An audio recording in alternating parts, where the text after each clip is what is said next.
champions of the past, we have world champions of the present. Marissa Shields in the building. Marissa. Jake Paul, it's clear to me you are desperate for a reality check. You know what? If I made my money impressing 4-year-olds on YouTube and managed to somehow become a multimillionaire from it, I'd probably live in a dream world too.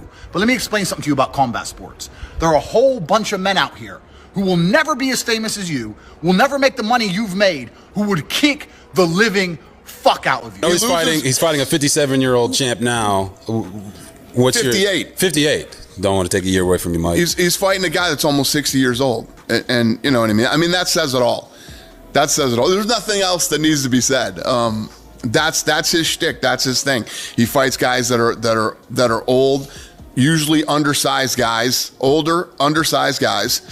But he's fighting Tyson here, and him and Tyson are going to make a shitload of money. A bunch of money. World Kyans of Theist, we have world champions of Thea in building. Jake Paul, it's clear to me you are desperate for a reality check. You know what, if I made my money impressing 4-year-olds on YouTube and managed to somehow become a multi-millionaire from it, I'd probably live in a dream world too. But let me explain something to you about combat sports. There are a whole bunch of men out here who will never be as famous as you, will never make the money you've made, who would kick the living, out of you. A 57y old champ. Now what's 58? Don't want to take a year away from you, Mike. He's fighting a guy that's almost 60 years old, and you know what I mean. That says it all. There's nothing else that needs to be said. That's his shtick. That's his thing. He fights guys that are old, usually undersized guys, older undersized guys.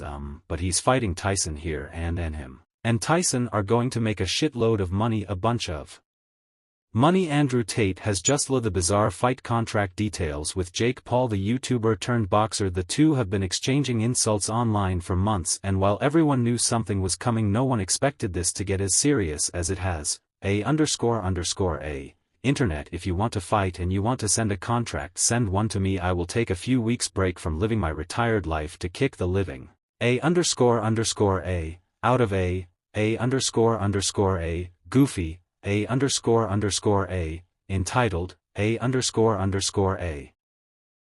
Like you know my name, Andrew Tate. You might have a fight on your hand that would go crazy. Let's do it. No, seriously about the action. Like I'm less talk now. Like you just don't see it as a sustainable thing. He fought Tommy Fury and lost. Where's that rematch? And what makes this fight extra interesting is that unlike the usual staged hype jobs we've seen before, this one has some real tension, serious money on the line, and some shady clauses that'll make you wonder if this whole thing is a disaster waiting to happen. All he fights are old guys, whatever, but listen, say what you want, he wins, and he makes money, so he's doing his thing. 2 brothers, 1 cage. Jake Logan, you Tristan, who comes out alive. You know what, I'm trying so hard to not start internet beefs. I'm really trying not to.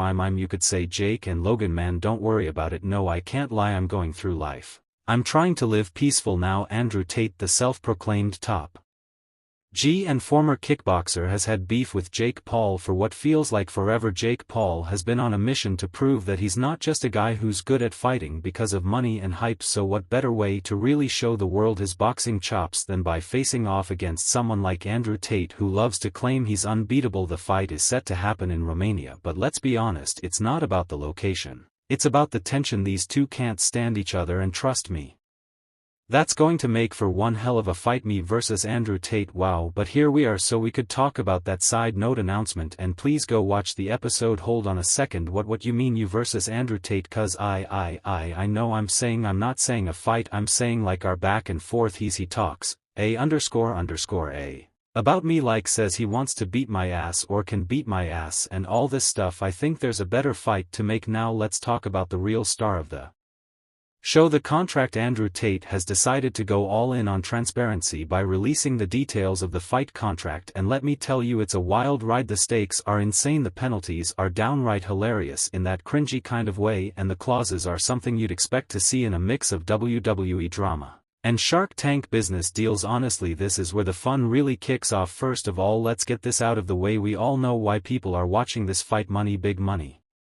Tate and Paul aren't doing this just for the clout. No, they've both been cashing in on this fight with insane contracts that would make even the most seasoned negotiators raise their eyebrows. If my brother doesn't, a. You up I will and it has to go down but I don't think he gets in the ring with one of us. I think it's too big of a risk. The winner of this fight is set to take home a cool $10 million. Sounds good, right? Well, if you thought that's all there is you'd be wrong. You see, the contract has a little twist to it. If the fight goes to the judges' scorecards instead of a knockout, the winner gets only half that amount. That's right, a measly $5 million. So do you think these two are going to let this one drag out? Hell no, they're both going to throw everything they've got to get that full $10 million, because $5 just doesn't have the same ring to it, does it? And don't think for a second that either one of these guys is backing down or pulling punches. With that kind of cash on the line, every jab, every uppercut, and every feint is going to count. If you're thinking of betting on this fight, let's just say both Paul and Tate will be fighting like their bank accounts depend on it, because they do. Now let's talk about the part of the contract that's about to give these two nightmares: random drug testing. If you thought the battle was going to be about skill and strategy, Tate and Paul are about to get hit with a whole new kind of pressure. Both fighters are subject to random and notice drug testing, so if either of them is planning to use anything shady to gain an advantage, they're in for a rude awakening. Hardest sport in the world, and people dedicate their lives to this, and most of them never get a payday. It never pays off for the majority of fighters, who would A__A, you up? I'm one of the lucky ones. I made a little bit of money. I don't have 50 million to bet with you, but I do have 3 million to bet with you, so this is your offer, $3 million. The penalties here are pretty severe too. If either of them fails a drug test, they lose out on not just the fight, but a massive financial penalty. I mean, if you're Andrew Tate and you've spent years cultivating an image of being top tier, or Jake Paul and you're trying to keep your undefeated streak intact, a failed drug test would be catastrophic. We're talking about the kind of image damage that could make or break both of their careers. They know they have to be clean, or else the consequences are far worse than just losing the fight. Now, is it really a surprise that Tate would throw this clause into the contract? The man's a strategist, and making sure there's no room for cheating makes sense for someone who's always playing the long game. As for Jake Paul, he's not exactly the most trustworthy guy when it comes to playing by the rules. This is a game share for both, but wait, there's more. A rematch if Jake Paul knocks out Andrew Tate, or if Tate gets the submission over Jake, the fight is over, full stop. There's no let's try again next year, no second chance to get back at the other guy. It's just one fight and the winner gets the glory. We're talking about a contract so full of drama, penalties, and chaos that even the most intense soap operas are jealous. You are desperate for a reality check. You know what? If I made my money and pressing 4-year-olds on YouTube and managed to somehow become a multimillionaire from it, I'd probably live in a dream world too.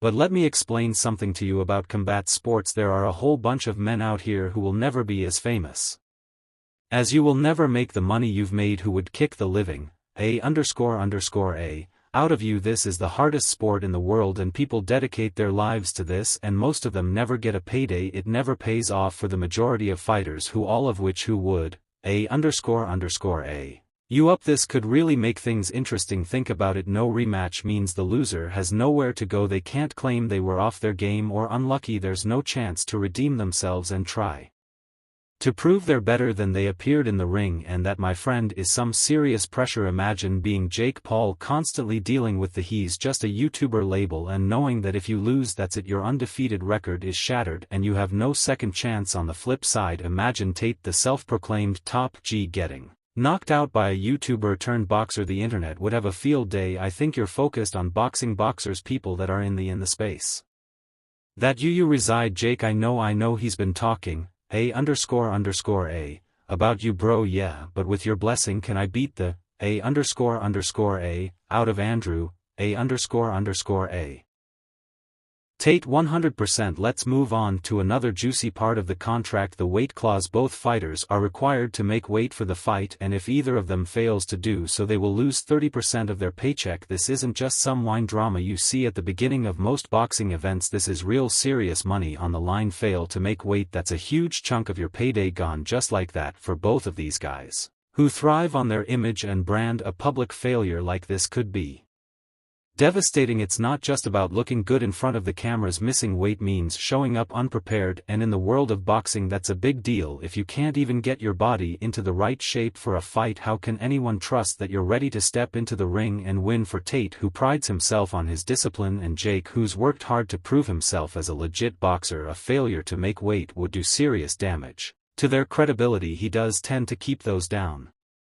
But he's Comey at that point. Oh, and let's not forget the pay-per-view clause. This is where it gets even crazier. Both fighters are set to receive 50% of the PPV sales. That's right, every dollar fans spend to watch this fight will go straight into their pockets. So what does this mean for the total payout?